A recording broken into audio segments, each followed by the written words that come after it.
realized I didn't record. Great. This is it's a mental podcast. I've been on a break for a very long time because I was depressed, and now in Edinburgh I decided to restart this project because where can you find more depressed comedian other than Edinburgh Fringe? So true. Yeah, so we have Zhang today. Thank you for being here. Yeah, thanks so much for having Zhang, me. you want to do an how do you say? Like an introduction? Yeah. Sure. Okay, great. Hello, my name is John Robles. I'm performing at the Edinburgh Fringe Festival for the whole month. I'm doing a solo show called Totally. It's stand-up and storytelling, and then I also do improv with my improv group called Snake Pit, and it's gonna be a fun month. Oh, cool. Yeah. So you do your first Edinburgh Fringe? Yeah, it's my first Edinburgh Fringe. Wow. And you are already here do 2 shows? I'm doing 2 shows, yeah. That's quite brave for first year. I used to live in Australia, so I did the Fringe festivals and Melbourne Comedy Festival. Yeah, then you are already in the circuit, like you already know the people. Yeah, I've done a few solo shows. So then I will talk with you. I'm really interested in go to Australia next year. Yeah. It's great. Are you going?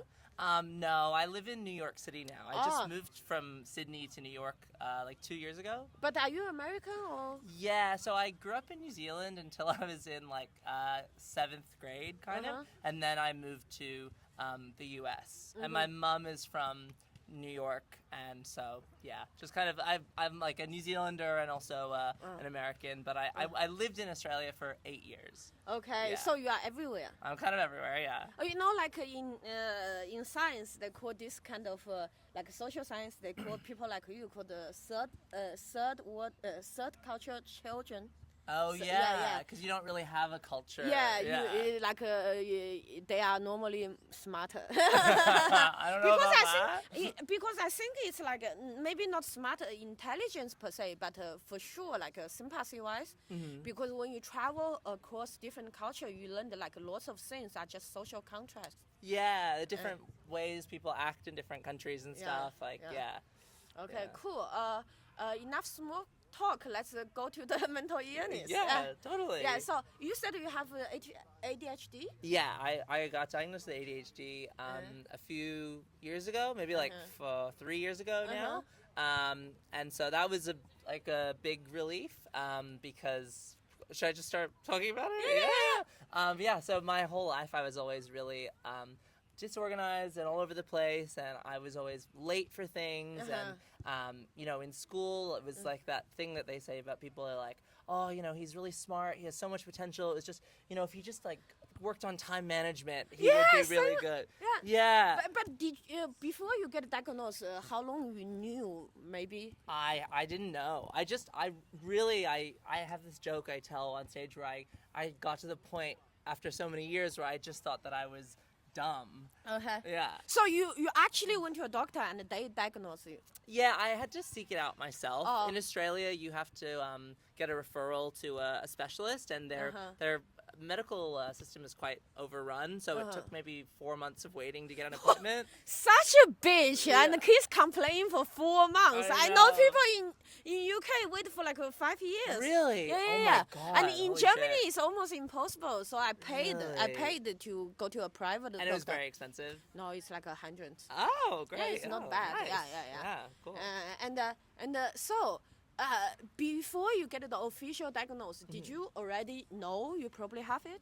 No, I really just thought that I like as I got older, I was like, I guess I'm just like a dumb guy. But then how would you start to seek for the diagnosis if you don't know it? I had a friend, she's a comedian in Melbourne, her name is Rose Callahan, and she's done some shows talking about her ADHD and what it's like, especially being a woman having ADHD, because the symptoms are different and it shows up differently. So she was the one who was like, dude, I think you have ADHD, like you have to go get this checked out. I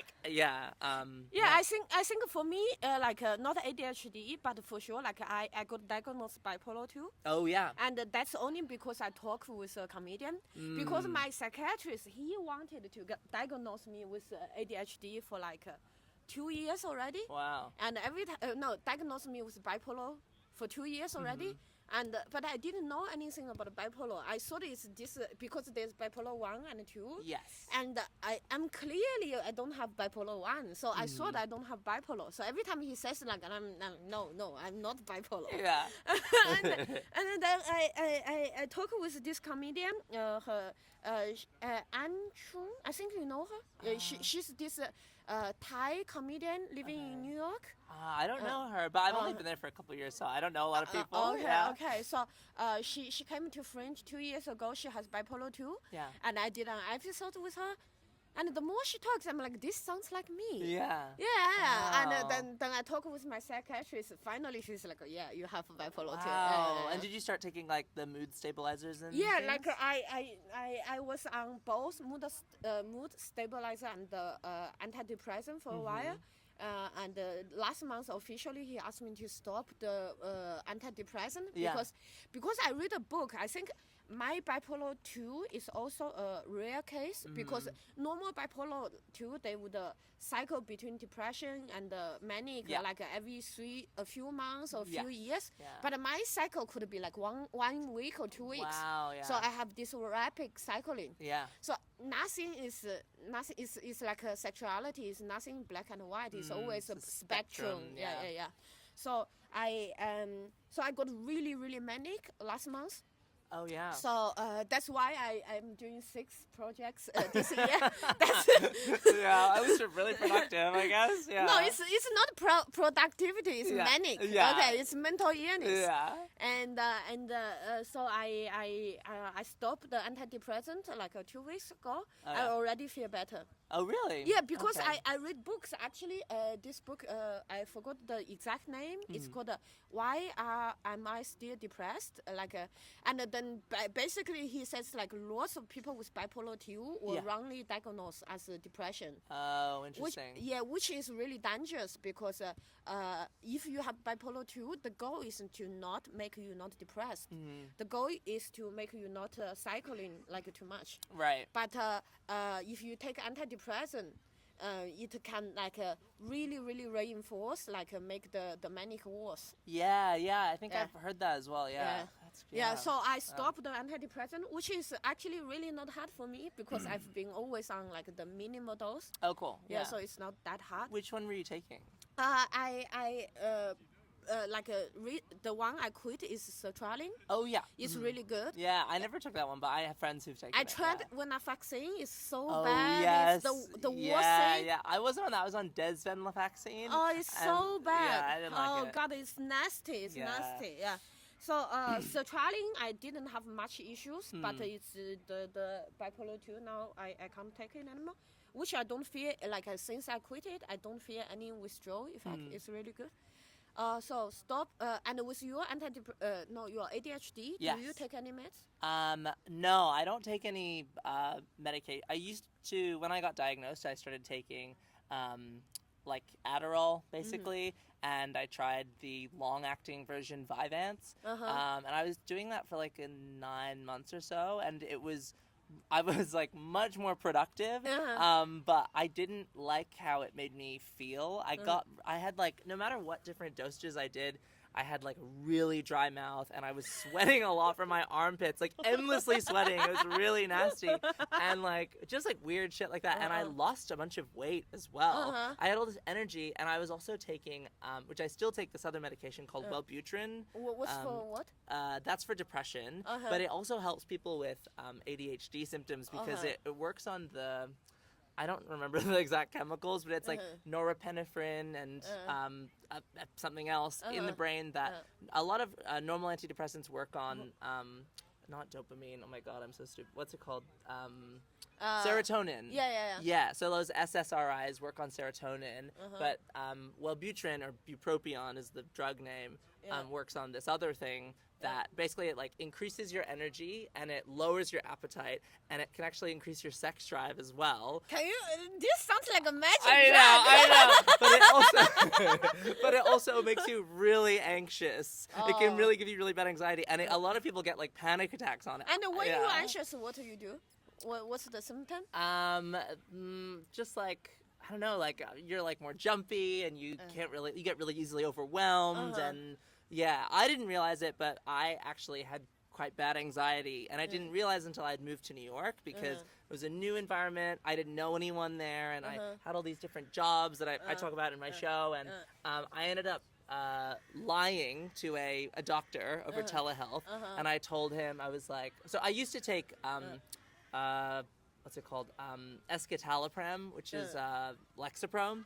I took it many years ago, and at the time, it took away my anxiety completely, and I felt really good. And so I increased the dosage with my doctor, and it lowered my anxiety so much that I didn't feel bad about anything. To the point where I wouldn't even censor myself around people. Like, I had friends that were like, oh, are you gonna come to my party tonight? And I'd be like, no, I'm not coming because I don't want to go.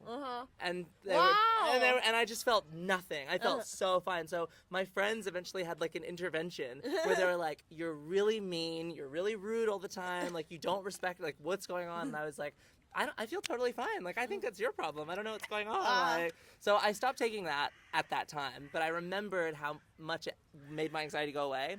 So I told this doctor, I was like, yeah, I just moved here and I normally take Lexapro, but I ran out, so can you prescribe me some? Just the lowest dosage should be fine. He was like, yeah, totally. And ever since then, I've been on... But this is not a lie. This is normal. Well, I guess it's technically true. Yeah. And for example, my doctor, when I first diagnosed ADHD, he would even ask me, have I illegally taken any other ADHD meds? Yeah. And I told him, he's like, oh, this is good. You know you don't like that one. Yeah. Yeah, totally. Yeah. And now weed is legal in Germany now. And it's legal in New York. Yeah.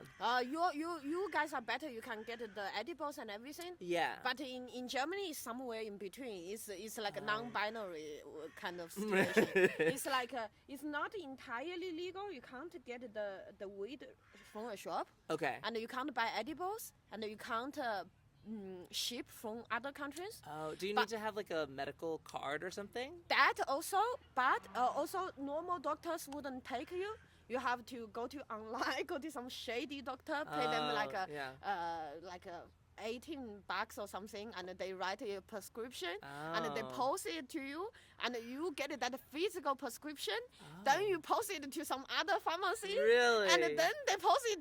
Germans, they don't believe in technology. They don't still have card reader. Annoying. They don't have card readers? Yeah, they everywhere is cash because so German people, they are very suspicious about the authority and government. They want to protect their a European thing. No, Germany are the just worst. Germany specifically? Okay. Are the worst. Okay. And they don't have card reader. They don't have technology. And they really love paperwork. So that sucks. And that's the way you get the medical weed. But if you want to get a recreational weed, I believe you have to join a club. Like a membership, and together you grow the weed together. What? And they give you you don't really grow it, but you put your name there. It's like a cooperative. Yeah, because something. anyone can only own 3 plants. So if you put your name there, so together they have a big quota, so can grow more plants. Yeah. And then it's like a subscription. They give you 5 gram or 10 gram a month or something like that. And it's legal?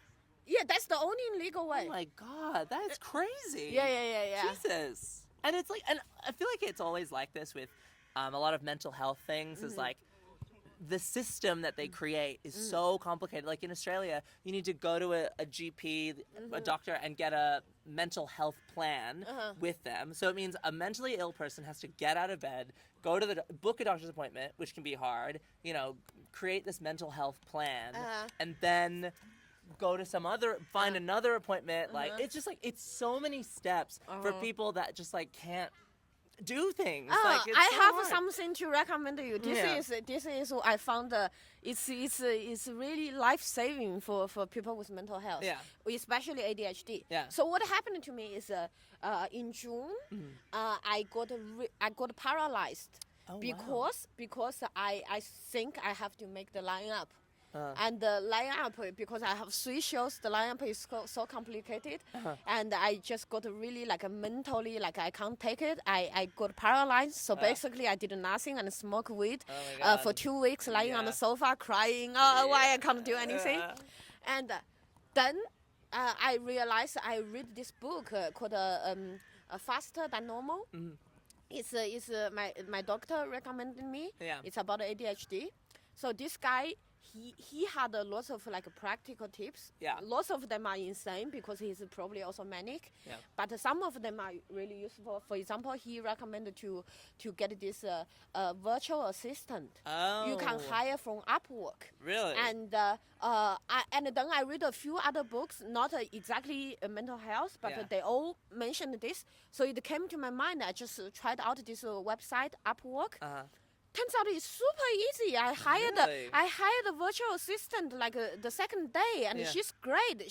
She's amazing. She's so organized, and she's from Philippines, so she's also an Asian woman. Yeah. So we have like I really feel I can connect with her. Yeah. And her like I pay her $7 an hour. Really? Which Wow. is like way higher than the normal like this kind of outsourcing worker Sure, there. yeah. So and she just got all the sign up everything done like in 3 days. Wow. Yeah. Oh my God, that's amazing. So I think Yeah. like from now on, all those paperwork I don't want to do, all those God. things really stress me. I just Yeah. give to her. Wow. Also, this mental health plan, like hire someone on Upwork and they can do it for I you. know, But the thing yeah. is, first you need to have the mental capacity to go to Upwork. Yeah. And when you are depressed, it's like go to pee is too much work. Yeah. Yeah. Oh God. So Yeah. so with so you also said you have depression. Yes. And yes. when did you find out about the depression? It was when I was in high school. When I was in like 9th grade, I realized that I was gay, and it was like a total like it shook my world because I just growing up it wasn't really. I didn't realize that was like a real thing. That like I don't know. How old are you? I'm 29 now. But you are quite old. You Yeah. you are quite young. Yeah. But then when you grow up, you should be already better. Yeah, I don't know. And I was in America, but I think it was just, I don't know, I guess my family was like a little bit sheltered or something, like, or I just didn't really consider it. And even people growing up were at school were like, oh, you're gay. And they weren't even mean or bullying. They just like, oh, you know, you're gay. And I was like, no, I'm not. You don't know that about me. Like, so stubborn. And So the shock doesn't come from discrimination, but from you, like you are like, what the fuck is going on? Yeah, I think it was just like my whole life plan changed, and I didn't know a lot about what that meant because I didn't have many ideas of like, oh, they're just like normal people that are gay. Like I was They're like, just normal people who fuck men. yeah, literally. And so I was like, oh, am I still gonna be able to like do my work and like I don't know. They are just normal men, but have better and more sex. Yeah, that's true. Yeah. So yeah. Because I know gay men who's addicted to suck dicks. Oh yeah. But I don't know women who's No. addicted. No, you're not gonna find that. Yeah. Yeah. Crazy. Yeah. So how did you find out you are gay? There was like a guy in my school who he was like bisexual and he was like out and whatever, and he was a friend of a friend, and we had like a little crush on each other, and we would like hang out and like swap each other's like jumpers and things like that. Like, it was very cute, and like we never kissed or anything, but because I developed this crush on this guy, and he was like, I was like, oh my God, like this is a real thing, like oh my God, like, you know, and it just kind of fell into place, and yeah. But have you do you see, are you gay or bisexual? I'm gay. Yeah. Okay, so Yeah. before 9th grade, have ever fancied girls? Yeah, I really thought I did. Yeah, you like thought you did. I had like crushes on girls, and I remember like, there's a girl who was in. Oh, I swam competitively in high school. Oh wow! Because I wasn't that good, but I did it. You are competitive, but the worst. But the worst, yeah. There was this girl, Nikki Kratzer, who's now a really good friend of mine, and I had a crush on her in 7th grade, and she was a swimmer, and so I started swimming with her swim club because I wanted to hang out with her, and so things like that. Like I really thought I was straight. And then you found out you are gay, then you are not into girls anymore. Yeah. And yeah, then was it like, slowly or just? It was pretty quick, because the other thing is that being into girls, I was pretty much like almost acting like an incel. because I was so nervous and I was like, I don't know how to talk to girls and like girls just don't like me. And it was like, yeah, because all the girls know that you're gay. Like, like they like you. Like I had female friends, but I was like that guy that was like, oh, everyone always friend zones me. Like girls just don't like me. And it was like, whoa, like what is going on? Like, yeah. So I'm glad that I'm gay, because if I was straight, I would definitely be like a freak incel guy. Like I was way into like video games and computer programming and shit. Like, yeah. So I'm glad I'm good where I'm at. Yeah. And the nice grade is when you realize you are gay and then you get depressed. Yeah. So I think it was that, and then also like, you know, as you go into high school, there's more work and it's a little bit more of a higher workload, and I think it was that combined with the ADHD, which I didn't know I had at the time. Yeah. I just like I was falling behind on my assignments, and I think I stayed in bed for like 2 weeks or something. Like, so I would miss days at school and you know, all that stuff, and it was just piling up. Yeah. And my parents sent me to go see a therapist, and the guy told them, I didn't tell him I was gay because I was like, I'm not telling him that. I don't want to tell anyone. And the guy told my parents, he was like, your son is fine, he's just lazy. That's why he's like laying in bed and not doing anything. Wow, that's a horrible service. I know, it was crazy. Yeah, he was an asshole. And so like I stopped seeing him, and you know what happened to me? 5-6 years ago is the first time I knew I'm depressed. Yeah. I was depressed my whole life. I just knew, because in China we didn't have a word for it. Yeah. And also it's like I grew up in really, really underprivileged situation, and I was bullied and discriminated against a lot. So there's always a reason. I feel if I change this, it will change. Yeah. But then 5-6 years ago is the first time I feel like I kind of have everything. Why? Like so it's the first time somehow I realized maybe it's it clicked. Yeah. And then I was so depressed. I was suicidal. I want to kill myself. And then I was crying, and I went to see a GP because I couldn't make an appointment I didn't know how to make an appointment with psychiatrist yet. Yeah. And I didn't really know it's depression yet. Yeah. But I was definitely depressed. You can see it. I was at the GP. I tell him I couldn't sleep for 2 weeks, I'm breaking down, and I was crying in his office. You know what he said to me? What? He said, "Do you speak German?" I said, "No." He said, "Of course you are depressed. If you don't speak German in Germany, of course you are depressed." Like, that's it? Like, that was the whole reason? Yeah, that's what he said. Oh my God! What the fuck? Yeah. What the fuck? I think some people are doctor because they want the money. They don't really have the heart and the sympathy to be a doctor. Yeah, and it's like, I think that, I mean, even like what was it, 5 years ago? Yeah, it's like there's still people who don't believe that depression or mental health conditions exist. Yeah. They're just like, oh, get over it. Like, it's like, what do you lose as a doctor or as a person by acknowledging that someone else could be depressed or have bipolar or ADHD? Like, you don't lose anything. It doesn't affect you. I don't think it's lose. They just like there are people, if they don't have they lack of sympathy, they are also high productivity. They just look down on you. Yeah.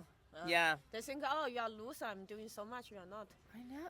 Yeah. So back to the depression. Sure, so you meet this bad doctor. Yeah. Were you treated by him the whole time? Or? No. So I only saw him for a little bit, and then I told my parents I didn't want to see him anymore. And I kind of just not like got over it, but I just had to make it through. So I was suicidal at the time, but I never attempted or anything. And I don't know, I threw myself into swimming. Like, I really just spent so much time and effort. How can you be doing sports and depressed? I don't know. I think it's because I'm gay. It's like, you're like, oh, I just have to do something. Like, but with the being gay thing, did you think it's purely from yourself about your future plan and self-identification, or also with the society? Do you feel you get judged or? Yeah, I think I was afraid of the judgment because Do you think the question is? Do you think you are afraid of judgment? Is something in your brain you think, right? You perceive.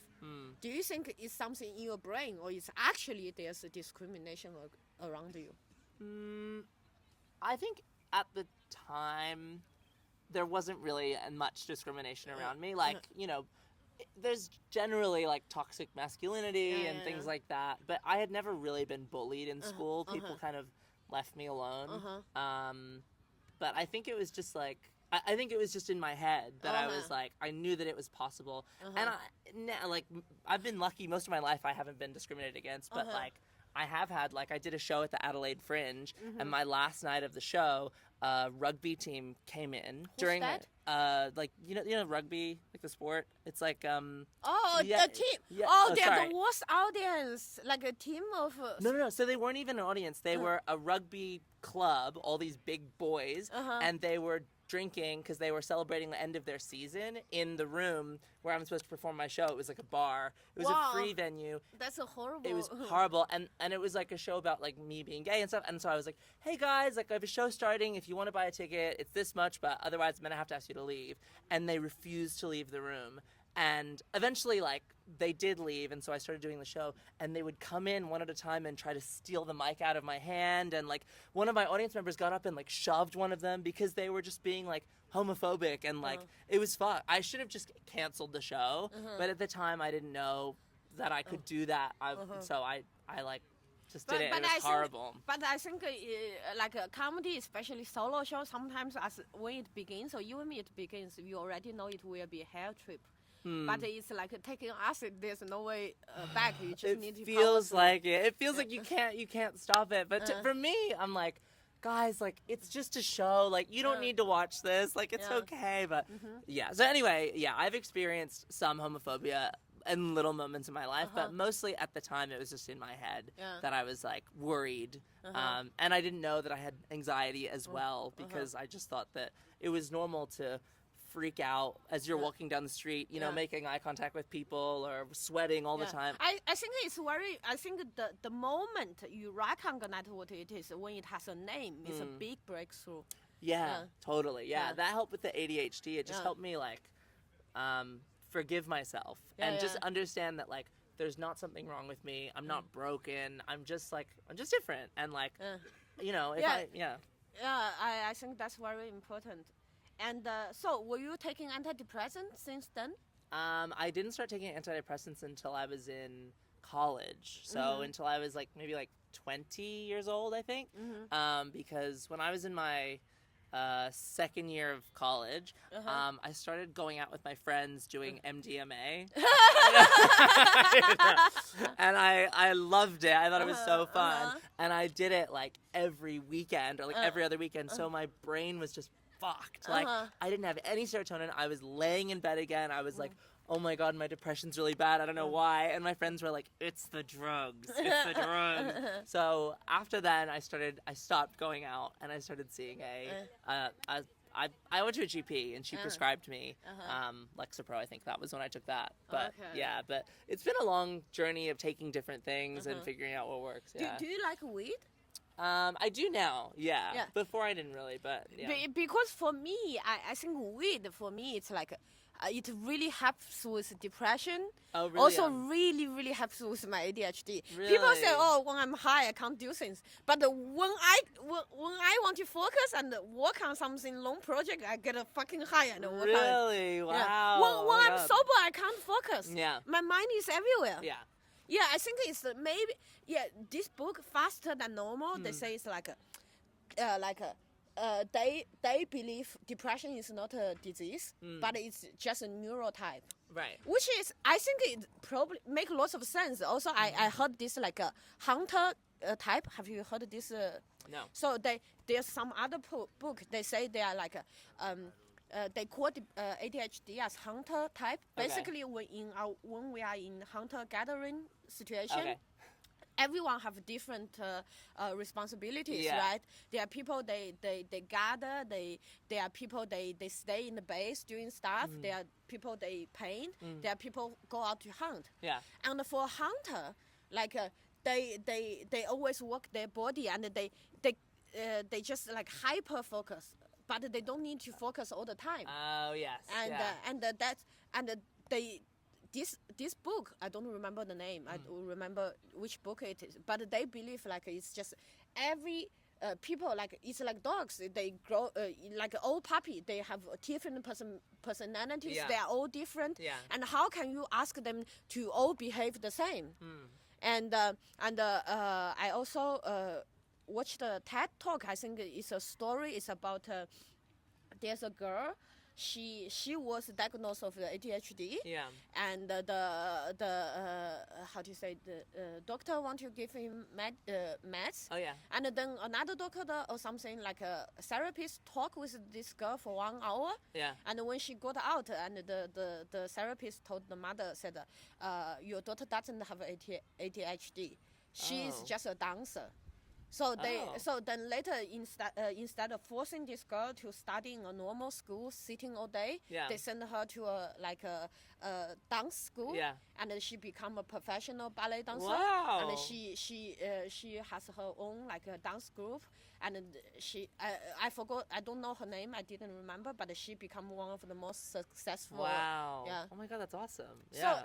So I think I try to think ADHD is not really a disease. It's just we are different. Yeah, it's like a tool that works for different in some situations it's great, and some it's not so good. Yeah, I think I tried, for me, like when I think about analogies, for me it's easier to understand this thing. For example, when I think about, there are all so many, like I have 2 dogs, they are totally different. Yeah. Like it's just not fair to ask both dogs behave the same. Yeah. And they all have their advantages and strengths. Yeah. And I heard another analogy I really like. She's like, this book is about, maybe you are like you are not happy. It's not because something wrong about you, or it's just the environment is wrong. It's like maybe you are a cactus, and everyone treat you as a flower, and they keep watering you, and you are dying, and they say, what's wrong with you? Yeah. But you are a cactus, you don't need so much water. Yeah. So I think for ADHD it's the same. And in that book, in that TED talk, he also said, like, how is makes sense that there are like hundreds kinds of professions, and there are so many different work and so many diversity in this world, but we want all our children sit in front of desk 10 hours a day. Yeah, that's how crazy. could it be normal? I know, yeah. Yeah, and so I try to think about this. So this book, Faster Than Normal, he believes like we are not inferior, but we are superior. Like we are, we just, our brain work too fast. We don't have, our brain is like a Ferrari, but we have a brake of a shitty bike. And it just can't stop. Yeah. And so instead of thinking, and I think this analogy really helps me to understand why weed is so good for me. Wow. Because my brain is too fast, it's everywhere. But when I'm stoned, I can't work so, like my brain can't function so fast anymore. So actually it can focus. Yeah, wow. Oh my God, that's awesome. Yeah, I don't know. I think with weed, I have so much, I feel like I'm having so much fun being high that I'm like, well, I should watch TV or like do something fun now. But I also do that, but when I just do weed all the time. Okay, that's And then now the medical weed is legal in Germany, so I even can order medical weed, which is quite good. Oh, great, yeah. So with ADHD, what's your biggest challenge with ADHD, and have you learned some things to live with it? My biggest challenge. What's the tip you think? This thing really helped me. What's the thing that really helped me? Yeah. I think this sounds like. Oh, is it recording? Yeah, it is. Yeah, it is. Good. Yeah. I was like, the thing that helped me. It sounds very, very basic, but time management is like my big issue. So I found that having a Google Calendar, and I know that that's normal for some people, but for me, it just, I always tell people, like, someone asks me, like, what did you do this morning? I can't tell you. I don't remember. What are you doing tomorrow? I don't know. What did you do yesterday? I don't know. But for me, it's not my job to know what I'm doing. I put it on my calendar, and if it's not on my calendar, it's not happening. So like it just takes away a lot of worry, and it means that I don't double book myself. So now if someone says, can you do this then, I can just say no, like sorry, no. And if I need to move something, like I can figure it out, but Yeah, because I just spent years and years like working up my anxiety because I would double book myself, show up late. I'm always apologizing, Yeah, going, me sorry, too. I'm so sorry, I'm sorry. And then people will get really hurt by it as well Yeah. because I've had people say like, it shows that you don't respect me, you don't respect my time, you don't value me as a friend. And it's like, that's not true. This is a specific thing I really struggle with. Yeah. And unfortunately, this is what's happened. You know what? I read another book. I like to read books. Yeah. Another book it's like I heard the reason we are very late is because in people with ADHD we have no sense of timing. Yeah. And they have, I forgot the exact phrase for it. It's like time blindness? Yeah. Basically, it's like for us, there are only two times. One is now and not now. Oh, that's so true. Yeah. It's so true. Yeah. Yeah, and we have this time blindness. Like, for example, I have people come to my flat to meet me, and I would say 2 minutes, and then and if you ask me to sit down, I know it's not 2 minutes. Yeah. But I would say 2 minutes, and I ask people to wait 15 minutes. Yeah. And I just don't really have a sense of timing. Yeah, it doesn't make sense to me. I mean, I'm typically later to things than I am. I'm never early for anything. Yeah. But if someone says, like, oh, we have to leave in 10 minutes, I'll be like, okay, great, 10 minutes. Like, I can wash my face, I'll get my hair wet, comb my hair, maybe I'll change a different outfit, and then I'll pack my bag, and, like, that's all good. But, like, the reality is, like, 10 minutes is, like, nothing. 10 minutes is, like, well, we might as well just leave now. Oh, like, I have a really, I think one thing really helped me with time blindness is that I realized you need to always have a timer, like a watch. Like for example, I used to, I never used to watch before because on one hand I am from China. My mom tried to buy me a watch, and growing up we were poor. All those watches stopped working after like a few weeks. Okay. And also I have ADHD, so like I always forget where's my watch. You lose it, or you wear it in the shower or something. Yeah. It's broken. But then I discovered the Apple Watch, and it's perfect.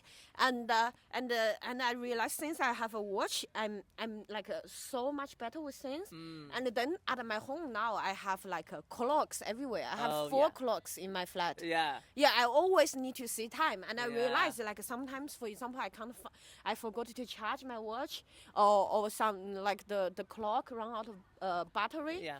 And then I will slowly spin out of control. Yeah. Because like when I can't see the time directly, I know the time is moving. Yes. But I just feel if I don't look at it, it doesn't matter. Yeah. And then I will just stop looking the time, and I just then I will just fall out of my track. Yeah. I also tell myself I just taught myself that I'm like, you know what? I can only do 2 things a day. Like that's it.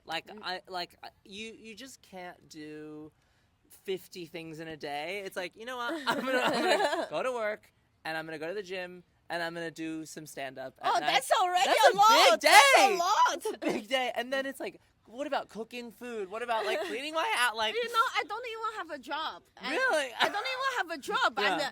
And every day my only task is to go to gym. I can't do it. It's so hard. Yeah. It's so hard. Yeah. And so do you lose your phone often?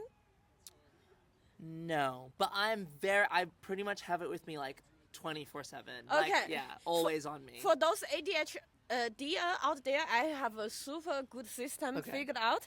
Hold this. Yeah. So, I bought this Apple Watch. I forgot. Oh, for gym. Yeah, I went to gym for a few months, then never went again.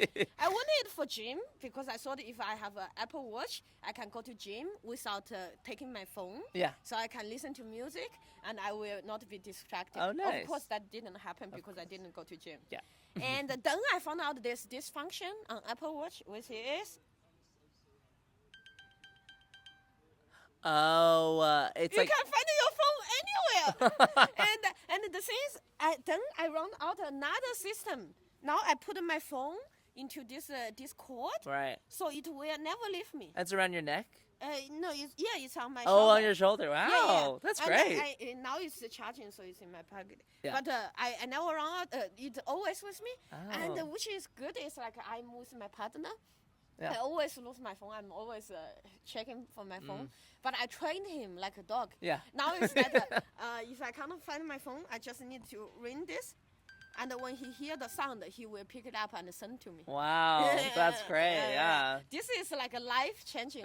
My last partner, he was angry at me so many times my because God. he said, "Oh, like it's really annoying. You always ask me to look for your phone. Can you look harder before you talk with me? You are disturbing."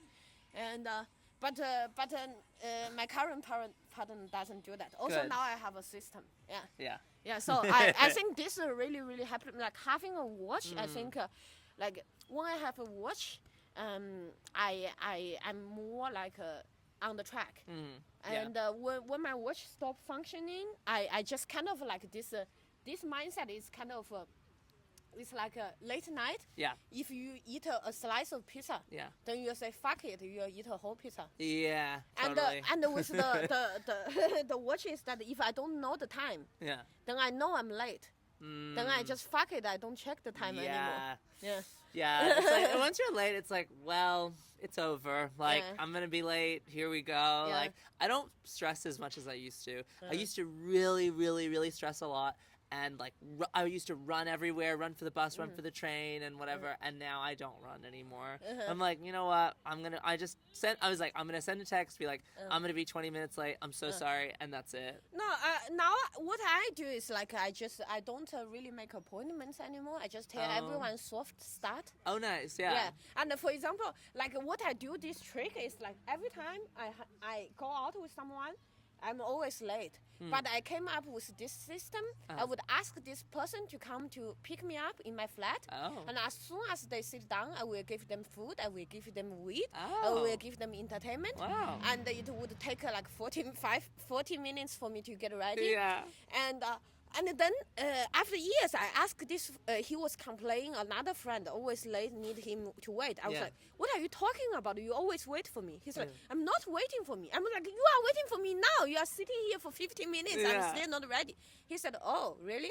Yeah. So I came up with this system. Like people were really waiting for me. smart. They didn't know they're waiting for me. Yeah. Yeah. That's genius. Yeah. Wow. And so I do this soft start. Yeah, that's a good idea. Yeah, I feel like once you're a little bit more flexible, then it's better, because if you have this expectation that things are going to happen exactly on time and exactly whatever, it's like you're always going to be disappointed. And I also think between friends, why you need to meet at like that exact 1 minute. I know. It's like, I don't work for you. This is the one time where we're not working. Yeah. So can you chill out, please? You just take your time. I know. Yeah. I don't mind. Like if someone's going to be late, you know, if it was like 25 minutes, it's a little annoying, but at the same time, like I understand, like things happen, like whatever, like. And also when I meet people, I think I always prefer to either meet at my home, then we go somewhere, or we meet at a cafe or some, so they have something to do.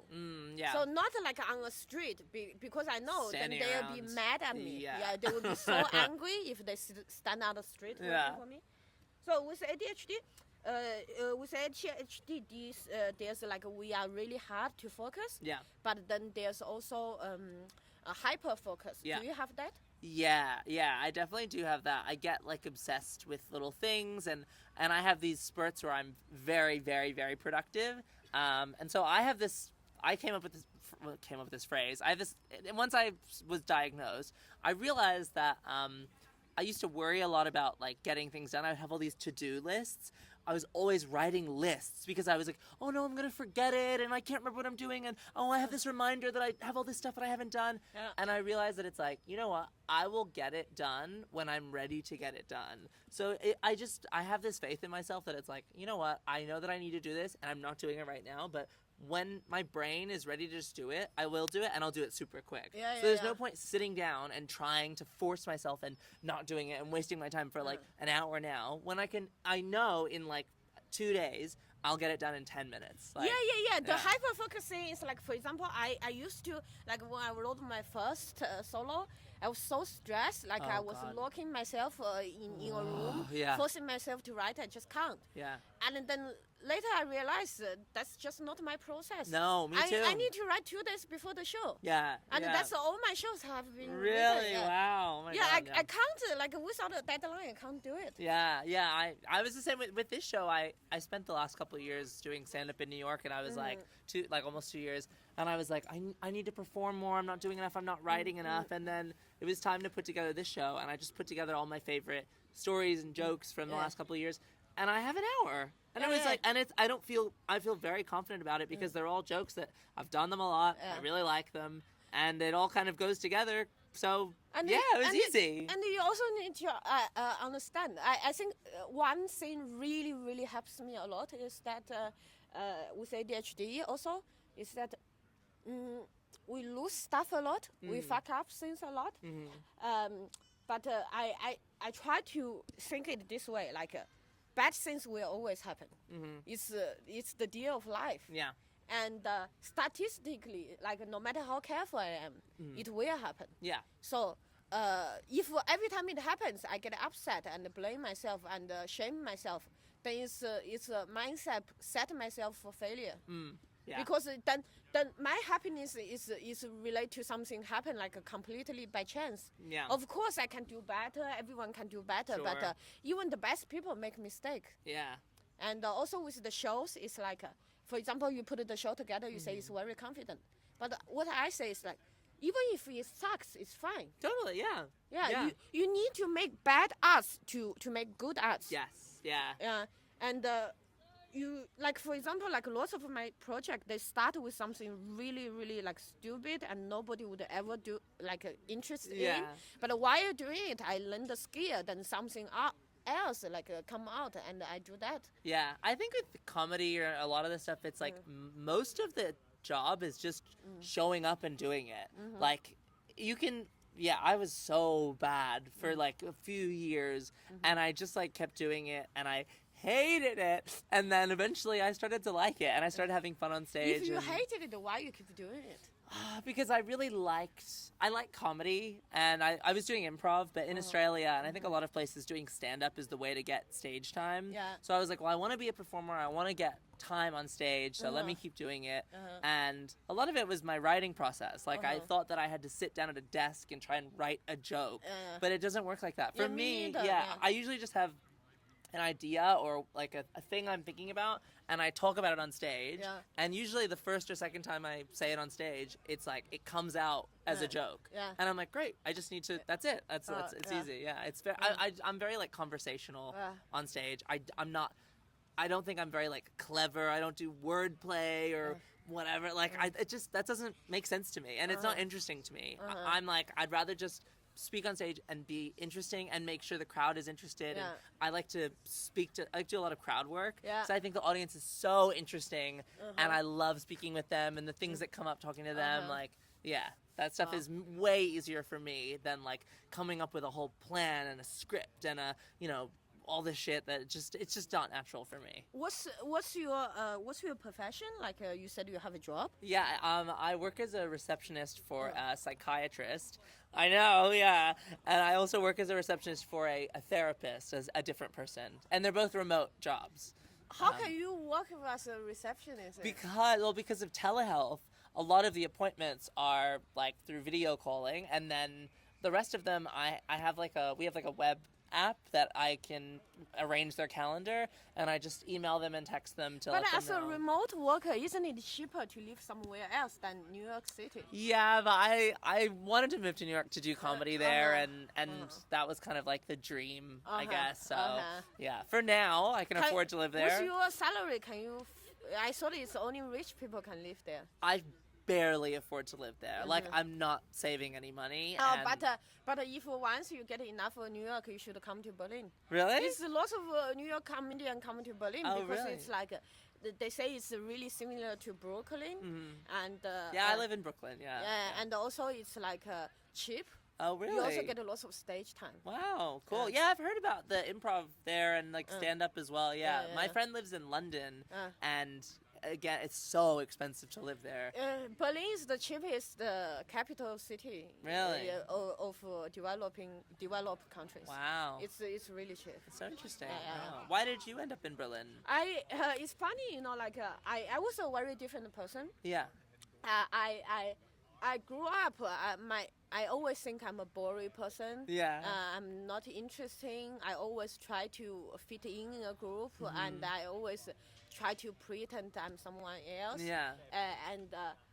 I was discriminated, rejected like all my life.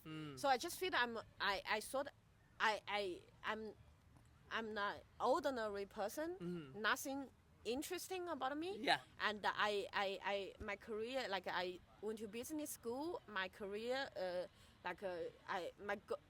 my dream is to become an accountant. Wow. Oh my God. Yeah. And Yeah. I couldn't become an accountant because of the language barrier. I live in Europe, so I become a data analyst, like a business analyst. Wow. Work for companies.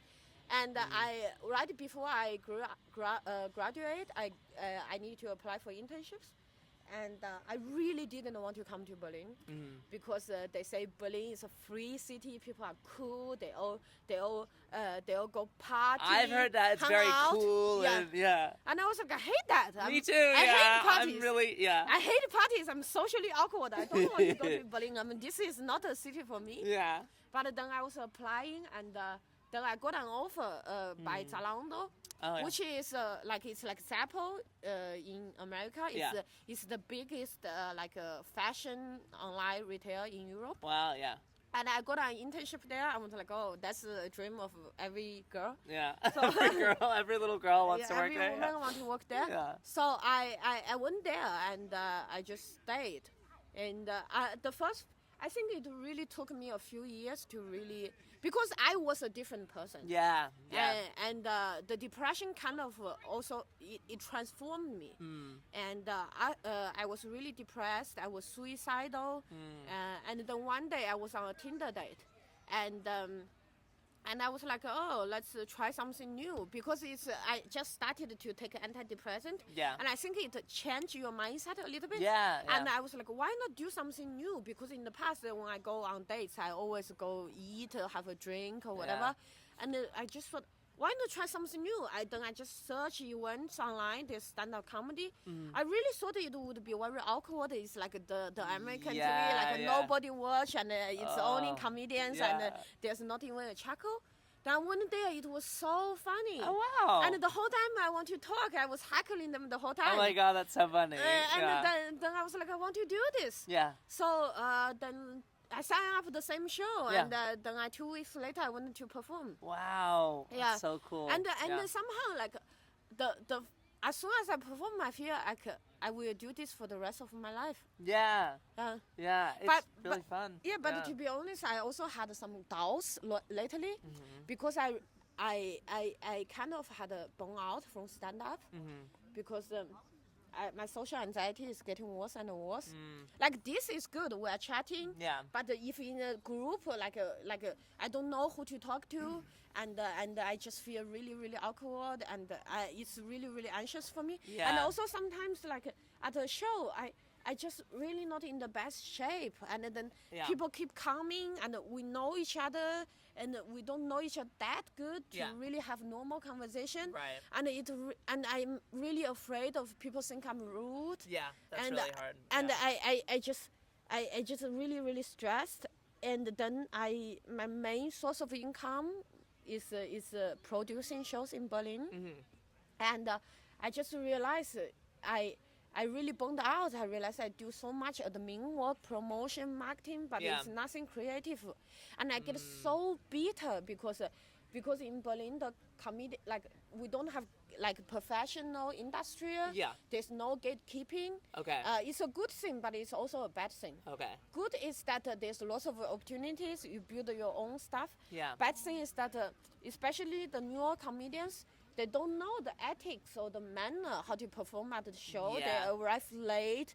They come to a show they would come to a show disturb you and ask you to serve them. Yeah. And I get just so bitter. I'm like, oh, he's so annoying, she's so annoying. And then at one point, I'm like, I don't like this version of myself. I'm Yeah. not happy. Yeah. And then I kind of want to quit comedy, not exactly comedy.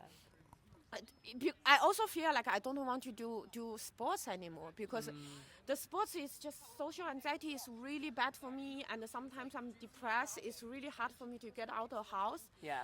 And I had this transition period. I had a really like a identity crisis because I'm like, if I don't want to do sports anymore, who am I? Yeah, I had that during COVID, during the Yeah. lockdown, because I was like, I realized I only thought of myself as a comedian, and once I couldn't do it anymore, I was like, who am I? Yeah, like, yeah, yeah. I was working in telemarketing, Uh-huh. like, I hated it, and I was Uh-huh. like, I have nothing going on in my life. yeah. Like, it's hard, yeah. Yeah, so what I learned is I made this mental transition. I took some mushrooms. Yeah. And I realized I'm a creative being. Why label myself? And that day, first time when I do comedy, I feel, oh, I will do this for the rest of my life. But that's the first time I'm doing anything creative. Maybe it's not comedy. Maybe it's just anything creative Yeah. related. Yeah. And I feel really happy now I'm doing online content. Yeah.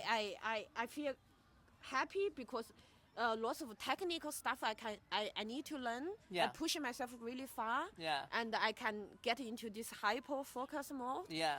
And even when I'm depressed, I still can work because I Wow, don't yeah. need to go outside of the house. Yeah. And I also feel I'm less bitter.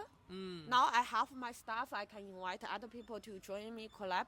But I don't feel this like intense anger towards comedians anymore. Yeah, I think that's a very common sentiment is with that for comedy, because comedy is kind of, it can be a little not flashy or showy, but you know, if you watch someone who is very funny and they're always performing well and everyone really likes them, and some people are very cool and hang out with other cool people who are successful, it can get kind of like, you know, I think it's really natural. Like, I've had that as well, being like, oh, what the fuck? Like, I'm funny. Like, why aren't I, like, doing that stuff or whatever? Yeah. Yeah. And I feel like left out a lot. I'm like, oh, they're doing this. They don't call me. I give him so much opportunity. Like, he never invited me. And I just feel I had enough. And also, you need to understand this is also different in Berlin. Right. Because in New York, it's a professional thing. It's like there's always people better than you. There's people better than you. But in Berlin, everyone is sort of like, there are some people a few years ahead of you, but more or less the same. But the thing, and then, which is frustrating, is like when you meet someone new, right? You are more experienced than them. You are 5 years more into them. And then they do something really, really wrong at a show. Yeah. For example, they go into a room and stand right in the front next to the stage and playing their phone. Oh, yeah, totally. That's one of the worst things you can do. So annoying, yeah. Not annoying, it's just unprofessional. Yeah. You shouldn't do that. Yeah. Like, you can't have a bright screen in front of the room. Yeah. Wherever the audience can see, you can't do that. Yeah. And then I would tell them, and you know what they say to me? They say, I perform at so many shows. Nobody said this. It's only you. Oh. And on one hand, I feel like this is, I understand what they say this because not so many people are like would really give you feedback. Sure. They like, I ask other producers, they say if it happened twice, I will just not book them. Yeah. And so I think it's also something I learned, that I stopped giving people feedback. I stopped tell them this is not right. Yeah. You have to change this for me to book you. Yeah. So now I learned I just don't book them. Yeah. And because it's better if you don't book them. If you don't book them, they will think, oh, after a while they will try to lick your ass. They will try to get back to it. Yeah. And they actually respect you more. Yeah. But if you tell them this, they will like, oh, nobody told me this, and they will hate you. Yeah. So what's the point of they take it very personally? Tell them this. And then on the other hand, also because the thing is not professional, so that means they might perform at many shows, like 20 shows, but all of other 20 shows were arranged by new comedians who and there's never did different a paid standards. They never did a showcase. They never got paid to do comedy. Yeah. And then their standards is different. They are amateur. I'm not. So I just feel this intense like a hate, like a resentment by doing this, and I really don't want to do this anymore. And also like in Berlin is that you always see the same people. Like we are a big thing. We have maybe active. We have like 50 comedians really active, and we have like maybe 200 comedians like in this. But it's just there's so many jealousy, and and I come to Fringe every year, so I know there's so much outside of us. Yeah. And I also learned that people in Berlin, we are not competitors. Like for example, we are once like in 20 years when Berlin become big, become New York, become London, we are all the four founders of this thing. We are all big. Yeah. We are all the OGs. Yeah. So and whoever come out earlier, they will collaborate with other people and they will bring us all up. Yeah. We are really not competitors. And for example, in the Fringe, like I have 5 shows. I need to make so much lineup. Yeah. But I'm not scared about the dropout or something because I know Berlin comedians or we have a group. And any last minute I can send, they can come. So like we are like benefiting each other and we are helping each other. Yeah. And but when you are like in Berlin, and especially for those comedians never really left Berlin, it's just so much jealousy, me included. Right. Yeah. So and totally. I just feel I don't want to say it's toxic. Yeah. I think I'm part of the toxic. Totally, It's just me plus the environment. It brings the worst out of me. Yeah. It can be tough. Yeah. I know a lot of comedians who get very upset, and it makes them depressed and stuff, that they feel like, they feel like they're not doing enough, or they feel that they're doing too much. Like, oh, I'm posting so much, I'm so annoying. No one likes me. No one wants to see this. People think I'm annoying. Like, either way, it can make people upset, and it's like, yeah, I've really struggled with that for a long time. Like, and feeling like I was owed something because I'm funny and something like that. And even at the Fringe, especially, like I'm looking at all the posters and everything, and I'm like, well, why didn't I like pay to put posters up? Like, why didn't I do this? Like, oh my god, you didn't get a poster? I have a poster, but I didn't pay for like big advertising or anything. Oh no, that's a good thing. Don't do it. Yeah. Because like big posters only do it if you're famous, right? If you have lots of budget. Okay. And you also like your goal is to get famous. Yeah. Okay. Because getting famous doesn't mean you can become professional. Yeah. Also doesn't mean you'll be funny. Yeah. And only book the big posters if you actually hire a PR. Yeah. Because like that, the only thing about the poster is that the big poster. So during the Fringe, is your first year? It's my first. Yeah. Yeah. So during the Fringe or over the course, there will be lots of reviewers, right? Yeah. And the reviews will get publicized. Yeah. And with those big posters, those companies, they will like every day, Yeah. they will update, okay, what a new review come out. Yeah. And they will go to each poster to update the stars on it. Oh, yeah. And then some people, they have this big poster. By the end of Fringe, you can't even see their face anymore. Really? It's all Oh my different God. like stars. Yeah. And but it's not because like for not all of them, but lots of them are not. They got so many reviews. It's not because they're funny, Sure. but because they paid people. Yes. Yeah. Because they have the connections and the money Yeah. and the budget and the PR team and Yeah. So like the first year, I was so upset by reviews, and then later I realized it's really just a marketing thing. Yeah. And what the reviewers know. Like I if they are know. good, they wouldn't be reviewers. I know. Yeah, like- it's so annoying. Yeah. Yeah. And also like also think about it. They are just an individual. Yeah. Like for example, like even big name, like the most famous comedian in the world, like Kevin Hart. Yeah. He's doing arena, stadium. Yeah. I don't find him funny. Yeah. So like everyone have different taste. Yeah. And a reviewer said something just because this person doesn't like you. Yeah. They don't like, they are not your audience. Doesn't mean your comedy is not good. Exactly. Yeah. Especially if you go to see lots of shows, like I saw so many shows the first year. Yeah. Lots of like a really big budget, like 1,000 review shows they suck. Yeah. So Yeah. it's, I think not buying the big poster is really a good idea because then all your money will go to the poster. Yeah. There's a lot of money I didn't spend on that kind of stuff, but it's like, people don't know me because I'm not from here. Like, I'm not a big comedian. Like, the best thing I can do is if I can have a good show, like feel good about my show, have fun doing the show, do things like this, which like are really enjoyable for me. Like this is amazing. I'm sitting in a park in Scotland, like doing a this is so cool. Like that to me is like the value of Fringe, and seeing my friends, seeing people from Australia and New York and who live in London that I don't get to see all the time. Like that to me is the value. Not like I'm certainly not making money. I'm certainly not going to become famous or whatever. I don't have a TV show that I've written. I don't want to write a TV show. Like For now. I think lots of things. You never thought you are gay. That's true. Yeah. Wow. And look, here I am. So we always in the life course, unless you are stupid, otherwise you always surprise yourself. That's true. Yeah. So cool. So what's your goal for this Fringe? I think I just wanna have. I'd like to be able to do all my shows, not have to cancel any of them. That'd be nice. Why? No, cancel. Well, I don't know. I don't have any tickets sold for Thursday, for tomorrow. It's last minute. The worst case, you just go 1 hour before your show, drag some people in. Oh yeah, true. Yeah. Well, I'll be flying today. I was gonna fly her tonight, actually, maybe.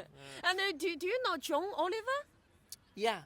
Yeah, he performed at the Fringe. Yeah. And 2 audience, and both of them left. Really? Yeah. I've done shows to like 2 people before, and it's actually not that bad. Like, I actually don't mind it. You know what would be interesting? Yeah. I think it would be good, like maybe at the end of the Fringe, I catch up with all the performers I talked earlier to see their mental health situation, especially you. Yeah. If you're fresh, you've never been to a Fringe, you don't know what to expect. Yeah. Oh, the first year I had mental breakdown on stage. Oh my God, yeah. I did the Adelaide Fringe and the Melbourne Comedy Festival like in 2019 or no 2021, sorry, and it was so bad for my mental health. It was so bad that I left Melbourne Comedy Festival when it was done, and I was like convinced that I can't do comedy. Like I'm not cut out for it. Like I can't. I just don't have it in me. Like I must not be talented. I'm not funny, whatever. And it destroyed me. And so I talked to my therapist getting ready to come here that I'm like, I have to just like, I've grown a lot and I have a different mindset and I have different expectations of the festival and things like that. Like, I think one tip I can give you as a 3-year version is that really remember, like, it's hard for everyone. Like I had this mental breakdown the first year because I really, really wanted a review. Yeah. But then the review came out, it was 3-star. And they say, beautiful storytelling, Scotsman come to see my show. They say, beautiful storytelling, but overly sexual. And I got just so angry. I'm like why is a bad thing? And I also feel like there's some discrimination in it. Yeah. Because Scotsman last year they went to another woman's show. Yeah. Who's a New Yorker, Jewish. Yeah. And she did her whole show is about she like sexual boobs or whatever. Yeah. And she got a 5-star review. They say, oh, deliciously sexual. Yeah. And I feel it's just stereotype as an Asian woman, I should be normal. Yeah. Like I shouldn't be so sexual. Yeah. Why like there's 1,000 shows they're like sexual? Why you say it's a bad thing? I don't understand it. Yeah. Yeah. And, The reviews are so stupid. I've had reviews. I have a lot of 2- and 3-star reviews if you Google me, and they all say stupid things like that. That it's like, well, I didn't like that he talked about this, or like I didn't. It's just like things that it's like, well. You know what? I'm sorry. Like, a lot of people had a really nice time. Thank you for coming. Thank you for having that free ticket. Like, you get to see my show for free. Yeah. And also, last year, there's a reviewer came to my show, gave me a 3-star. And then I checked his profile. He's not even a reviewer. He's a political journalist. Oh, great. Yeah. And great. I was like, why are you coming to my show? It's not for you. It's not for you. Yeah. But the number of reviewers that, like, they just don't show up last minute because they're like, oh, I just couldn't be bothered. Or they send someone else. And it's like, oh, fuck this. Like, what is the point? Yeah.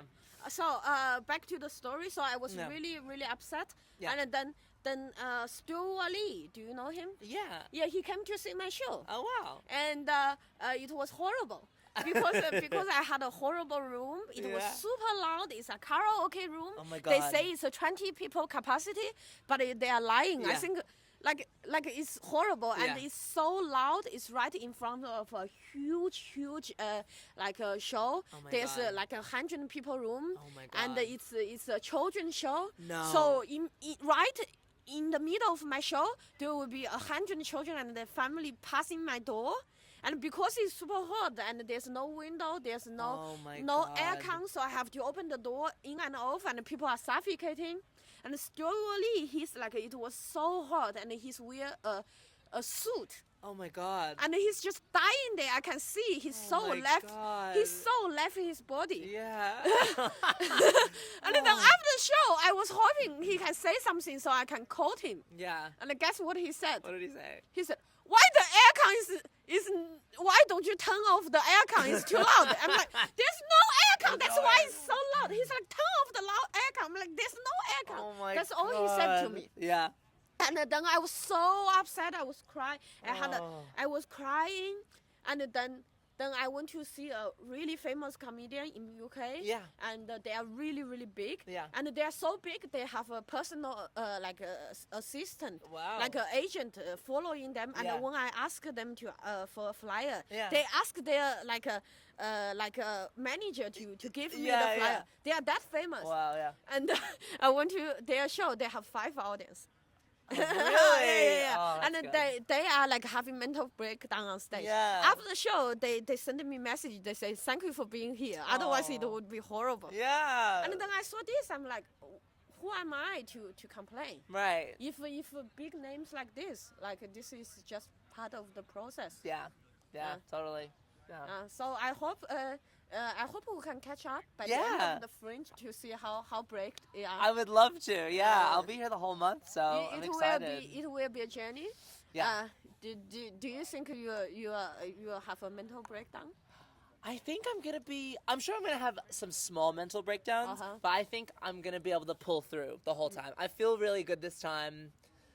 You know, fingers crossed. So at this point, but I'll tell you later. Yeah, how it goes. Maybe if we don't have time to catch up in Fringe, maybe like after the Fringe, I can have like a video course with each comedian. Totally. Yeah. Yeah. This is really interesting, and thank you for being here. Thank you so much for having me. It was Yeah. really fun, and you were a really great interviewer. Aw. Really, like great questions. Like really, yeah, and very professional and yeah. Great. You know what? Today I learned something. You know, like I think that my social anxiety got so bad. Also, there's a reason. A trigger is that I have a very good friend and colleague back in Berlin. And I have too many projects. Yeah. And so I invite them to join one of my projects. Yeah. And after they joined 2 months, some drama happened. And they were yelling at me, and then they said, you know, you are rude, you hurt people. People are talking shit behind your back. And I was just like, why are you saying this? Everyone is talking shit behind everyone's back. And as a friend, Yeah. why you tell this in my face? It's just so not nice. And of course, the biggest troll is the one in your brain. Yeah. Because I am insecure. I do fear people think I'm rude. Totally. And so it really got into my mind and make me even more self-conscious, more insecure, and really paranoid and anxious. Yeah. And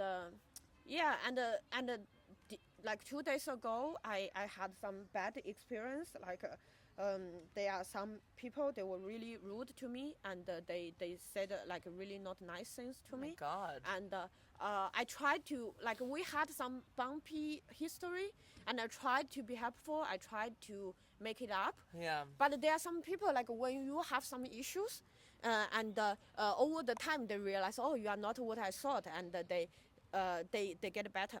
But Yeah. there are some people, once you have issues, they just whatever you say, whatever you do is wrong. They'll just look for it. Yeah, Whatever they think is bad, they just keep looking for it, and they'll find it. Yeah, and I feel with this person, it just became in that type, and I feel so hurt. At one point, one person said to me, they said, we are doing something together some like set up something. They said to me, they say, just doing this, because don't do anything else, because every time I give you a task, you fuck it up. What the fuck?